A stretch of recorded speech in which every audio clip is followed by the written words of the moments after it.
આજનો આપણો ટોપિક છે ગુસ્સા. ગુસ્સાનું ફૂલ ફોર્મ થાય છે ગુરુત્તમ સામાન્ય અવયવ. ગુરુત્તમ એટલે કે મોટામાં મોટો. કેવો? મોટામાં મોટો.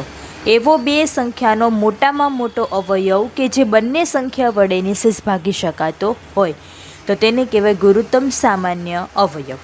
આમાં તમને નહીં સમજ પડે, આપણે ઉદાહરણ લઈને સમજીએ. મેં એક ઉદાહરણ લીધું છે 12 અને 16.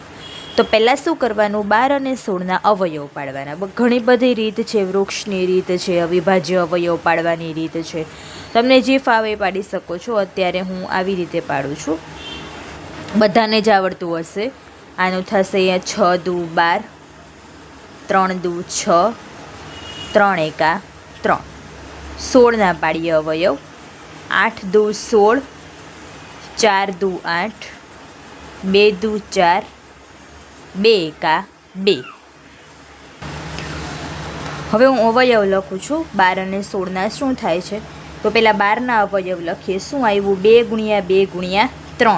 2 ગુણ્યા 2 ગુણ્યા 3. 16ના લખીએ. શું આવે? 2 ગુણ્યા 2 ગુણ્યા 2 ગુણ્યા 2 4 વખત.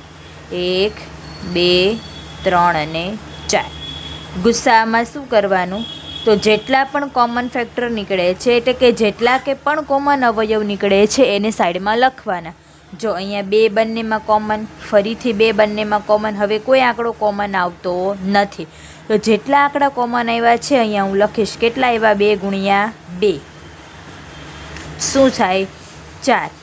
એટલે કે 12 અને 16નો મોટામાં મોટો એવો એક જ અવયવ છે કે જે 12ને પણ નિશેષ ભાગી શકીએ છીએ ને 16ને પણ ભાગી શકીએ છીએ. તો કયો? 4. તમે જુઓ અહીંયા 4 તરી 12 થાય, અહીંયા 4 ચોક 16 થાય. આનાથી મોટો એવો એક ફેક્ટર નથી કે જેનાથી 12ને પણ ભાગી શકાય અને 16ને પણ ભાગી શકાય. તો આ છે ગુસ્સાનો કન્સેપ્ટ.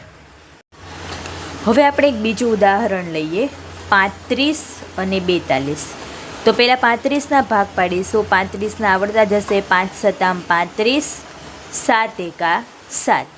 42ના ભાગ પાડીએ. 2થી શરૂઆત કરીએ. 2 એટલે અહીંયા 2 દુ 4, 21 દુ 42, 3 સતામ 21, 7 એકા 7. અવિભાજ્ય અવયવ આવે એટલે કે અવિભાજ્ય ફેક્ટર આવે એટલે અટકી જવાનું, લાસ્ટમાં 1 આવવું જોઈએ. બરાબર. 35ના ફેક્ટર લખીએ. શું આવ્યું? 5 ગુણ્યા 7. 42ના ફેક્ટર જોઈએ. શું આવ્યા? 2 ગુણ્યા 3 ગુણ્યા 7. હવે એનો ગુસ્સા લઈએ. ગુસ્સામાં શું કરવાનું છે કે બંનેના કોમન ફેક્ટર લખવાના છે. બંનેમાં કોમન ફેક્ટર કયા છે? 7 છે. 7, બીજું કોઈ કોમન ફેક્ટર છે જ નહીં. મતલબ કે 35 અને 42નો ગુસ્સા શું આવે? 7. એટલે કે મોટામાં મોટો એવો અવયવ 7 છે કે જેના વડે 35ને પણ ભાગી શકાય છે અને 42ને પણ ભાગી શકાય છે.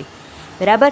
નેક્સ્ટ વિડીયોમાં હું 3 સંખ્યાનો એકસાથે ગુસ્સા કેવી રીતે શોધાય, એટલે કે 3 સંખ્યાના એકસાથે ફેક્ટર કેવી રીતે મળે કે જેનાથી ત્રણેયને નિશેષ ભાગી શકાતું હોય, આપણે નેક્સ્ટ વિડીયોમાં જોઈશું.